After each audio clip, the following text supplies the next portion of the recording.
Okay, guys, I want to talk to you a little bit more about your thumbnail sketches. First thing is that you need to keep in mind your thumbnail sketches are supposed to be sort of very quick ideas. It's to get your thoughts from your brain onto your paper. So keep that in mind when you're doing your thumbnail sketches, but you also need to keep in mind that if you're struggling to draw one of your symbols, you may want to try to think of a different symbol that is easier to draw. I also want you guys to use Google Images. This will help you see what the object looks like and make it a little bit easier to draw. When you use Google Images, I want you to type in the object followed by the word outline.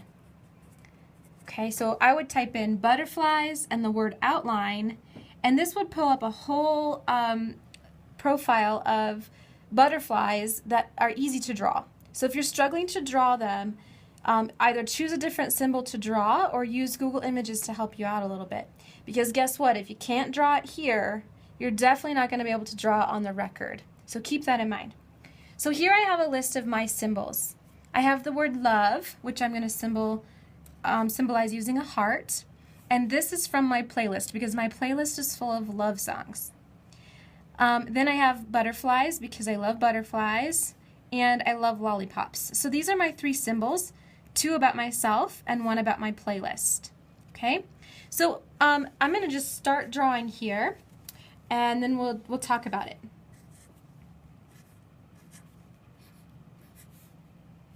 So I love love. So I'm going to do some hearts, and I'm going to do some butterfly wings. Maybe I'll do one over here. And oh, lollipops. I like the really good ones with the spiral on them. Those are the best. Okay, we'll just do a couple of those.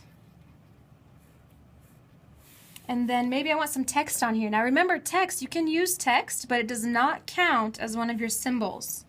So I'm just going to put some text on here. Some really pretty cursive. Okay. Now, what I want you to talk about is this composition. Is this a good composition or a poor composition?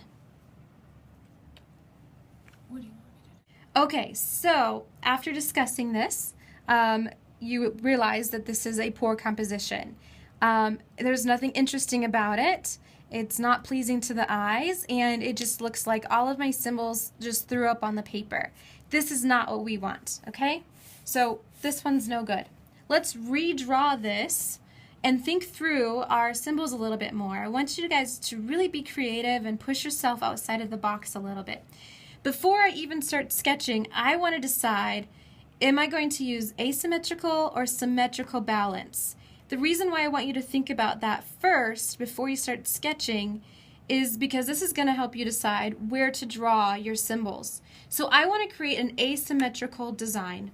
So I'm going to lightly draw a line down my record because I only want my symbols to appear on one side of it. This would make it an asymmetrical design. So I want to make sure all of my symbols happen on one side of my record player.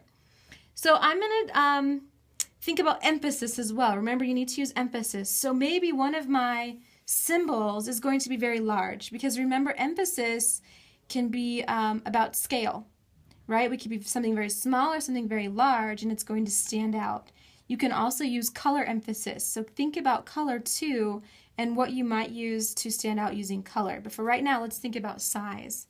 So I want my butterfly to have emphasis. So I'm going to make it really big. So I'm going to start by drawing my butterfly wings, and I'm going to make them so big that they're going to go right to the edge of my record. Okay? So there's my butterfly wing. Butterflies have two wings, so let's give it one more right here. Okay? Now I'm going to use the center circle here as a part of my design. That's up to you guys. If you want the center to be a part of your design, you can use it, or you can plan to paint right over it. That's up to you. But I'm going to use it as a part of my design. So I'm going to give my butterfly some antennas right here. Okay, now I have wings and they have turned into a butterfly. Okay? The next thing is that I need to incorporate love. So, how about I start to make some hearts right here. But maybe these hearts actually form something else. That means they have two purposes or two symbols. So I used 4 hearts, and now my hearts symbolizing my love songs also form a 4-leaf clover. So maybe this means that I'm also very lucky. So what I want you guys to think about is how can your symbols be transformed maybe to represent more than one thing? Okay. Now butterflies, they have really pretty decorations on them. So the hearts are also the decoration of my butterfly. So let's see, my lollipop. I can also use my lollipop to help decorate my butterfly, right? Because we know that butterflies are very colorful and they have lots of patterns on them. Okay, so now my butterfly has several purposes. I have my lollipops, I have hearts for love, and the wings for my butterfly.